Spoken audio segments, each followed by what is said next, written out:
다바크 구약성경 역사서 6번째 책 열왕기를 살펴봅니다. 열왕기는 북왕국 이스라엘의 멸망과 더불어 남유다 왕국의 멸망과 포로됨의 원인을 파헤치고 진단하는 성경이라고 볼 수 있습니다.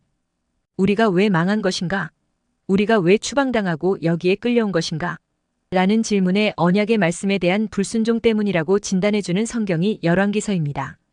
열왕기서는 이스라엘의 언약 파기와 그에 따른 심판을 선포합니다. 비극적이게도 열왕기서는 성전을 짓는 것으로 시작하여 성전이 파괴되는 것으로 끝이 납니다. 따라서 열왕기서는 포로기 관점에서 다시 죄를 범하지 않도록 회개를 촉구하며 본토인 가나안 땅으로 돌아가게 해주실 것을 소망하는 내용을 담고 있습니다.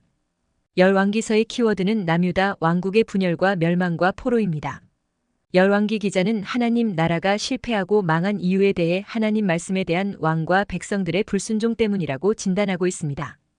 말씀에 대해 순종함이 없는 하나님 나라의 왕국은 역사 위에 존재할 수 없다는 것입니다. 하나님 나라의 지속 여부는 말씀 순종에 달려 있다는 것입니다. 이스라엘은 신정국가이고 그 나라는 왕의 말이 아니라 하나님의 말씀이 최고의 권위와 최종적 권위를 갖습니다. 이런 측면에서 선지자는 강력한 권력을 가진 왕의 위치가 하나님을 대신하는 대리 통치자라는 사실을 확인시켜주는 자입니다.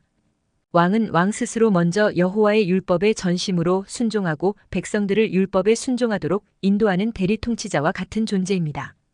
당시 남유다 백성들은 시내산 언약과 다윗 언약을 함께 붙드는 밸런스를 놓쳐버리고 다윗 언약만 붙드는 소위 시온 신학에 함몰되어 예루살렘 성전 불패라는 그릇된 신학에 빠져 있었습니다. 하나님의 거하시는 성전이 있기에 우리는 절대 망하지 않는다는 그릇된 생각에 빠져 있었던 것입니다. 그러나 열왕기 기자는 열왕기하 23장 27절 말씀에서 이렇게 선포합니다.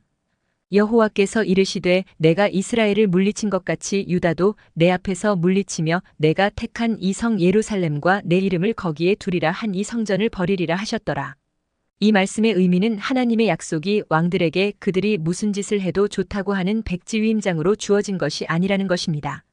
언약의 말씀에 대한 순종만이 그 땅에서 살 수 있고 동시에 그 땅에서 항구적으로 존속할 수 있는 조건으로 주어졌다는 사실입니다. 아이러니하게도 하나님 나라를 멸망시킨 주범은 대리 통치자로 부름받은 왕들이었습니다.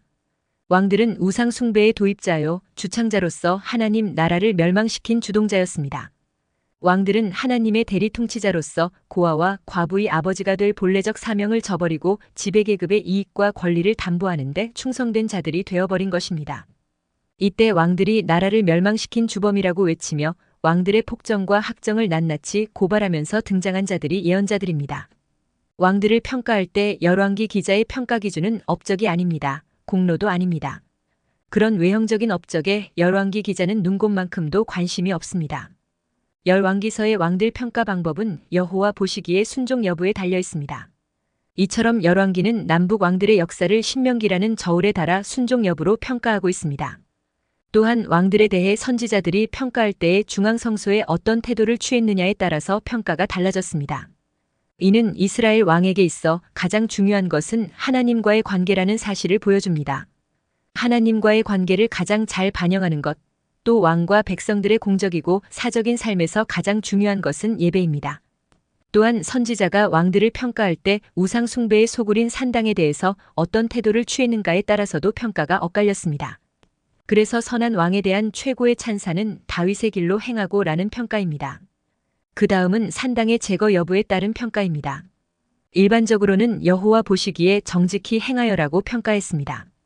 평가의 기준이 되는 것은 단 하나 여호와 보시기에입니다. 남북왕조를 평가할 때 평가 기준이 달랐습니다.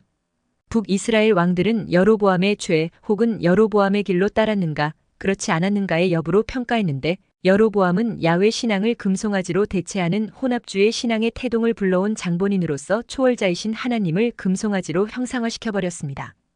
여로보암은 권력 유지를 위한 정치적 목적으로 야훼 신앙을 수단화시켜 사사로이 이용한 것입니다.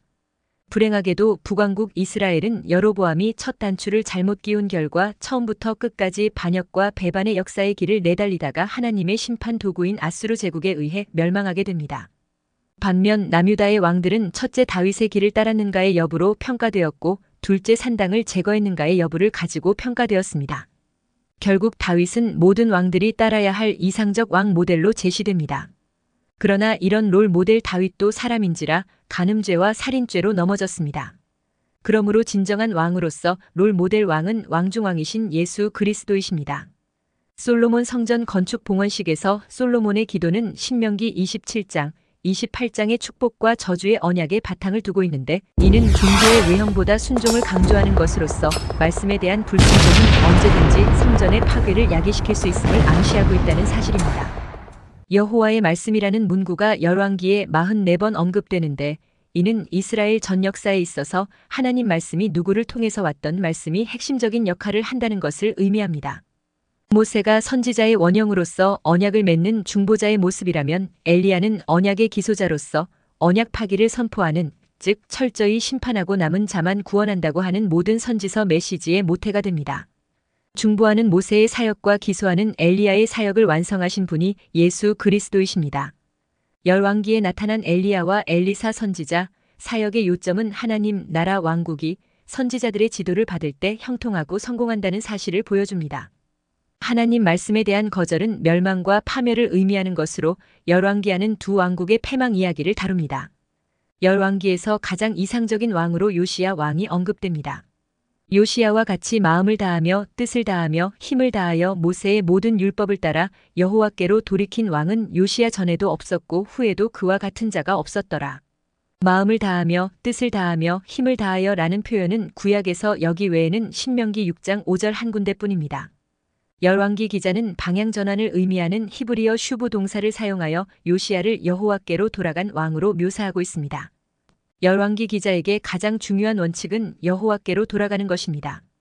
바벨론 포로 전 마지막 선한 왕은 여호와께로 돌아간 요시야였습니다. 진정한 영적 부흥은 국가적이든 개인적이든 항상 하나님의 말씀의 중요성을 재확인하는 것입니다.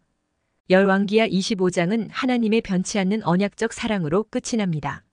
야훼 하나님께서 여호야긴을 포로에서 석방시킨 것입니다. 백성들은 끊임없이 하나님과 맺은 언약을 반복적으로 깨뜨려 스스로 종말을 고했지만 하나님은 자신의 언약을 끝까지 지키시는 신실하신 하나님이시라는 사실입니다.